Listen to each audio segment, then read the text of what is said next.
আসসালামু আলাইকুম। শুরু করতেছি ২০২৫ সালের গণিত প্রশ্ন ঢাকা বোর্ড। এর যে গ সেট আছে, খ সেট আছে সে খ সেটটা নিয়ে এখানে ১ নম্বর যে অঙ্কটি ছিল যে for a plus b plus 32 সাধারণ অনুপাত কত? এর উত্তর হবে হচ্ছে খ নাম্বার। এবং ২ নম্বর যে প্রশ্নটি আছে 5x প্লাস k 4 এবং 2x প্লাস 7y = 9 এর উত্তর হবে ১ নাম্বার এবং ৩ নাম্বারটি।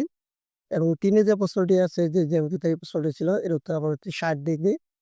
৪ নাম্বার যে প্রশ্নটি ছিল এর উত্তর হবে হচ্ছে ঘ নাম্বার 4/29 এবং ৫ নম্বর যে প্রশ্নটি ছিল এর উত্তর হবে সেকেন্ড ব্র্যাকেট ঘ নাম্বার এবং ৬ নম্বর যে প্রশ্নটি ছিল এর উত্তর হবে ঘ নাম্বার এবং ৭ খ সেটের যে ৭ নম্বর প্রশ্নটি ছিল এর উত্তর হবে ঘ নাম্বার ৮০ এবং ৮ নম্বর যে প্রশ্নটি ছিল এর উত্তর হবে হচ্ছে সেম ঘ নাম্বারই এবং ৯ নম্বর প্রশ্নের উত্তর হবে প্রতিসাম্য রেখা কয়টি? প্রতিসাম্য রেখা হচ্ছে ২ টি। ১০ নম্বর যে প্রশ্নটি ছিল এর উত্তর হবে ৬০/৭ এবং ১১ নম্বর যে প্রশ্নটি ছিল এর উত্তর হবে ৫:৪। ১২ নম্বর 0.69 এর সামান্য ভগ্নাংশ হবে 7.10 এবং ১৩ নম্বর যে প্রশ্নটি আছে এর উত্তর হবে 90 ডিগ্রি।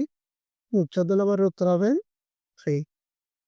একইভাবে ১৫ number cos square minus sin square theta equal 1 এখানে থিটার মান কত? এখানে হবে হচ্ছে 0 ডিগ্রি। এরপরে ১৬ নম্বর যে প্রশ্নটি আছে m plus n m minus n equal 3 হলে n square plus n square মান কত? এর উত্তর হবে হচ্ছে 17। এবার যদি ১৭ নম্বরটার দিকে তাকাই ১৭ নম্বর আনসার হবে হচ্ছে 1, 2, 1 কি এবং ১৮ নম্বর প্রশ্নের আনসার হবে হচ্ছে খ নাম্বার। ১৯ নম্বর যে প্রশ্ন আছে ওর উত্তর হবে হচ্ছে খ নাম্বার। একইভাবে ২০ নম্বর প্রশ্নের উত্তর হবে গ নাম্বার।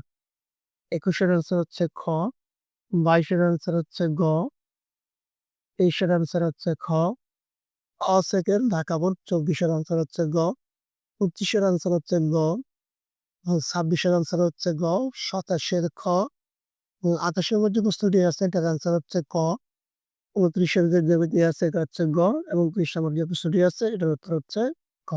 ধন্যবাদ সবাইকে।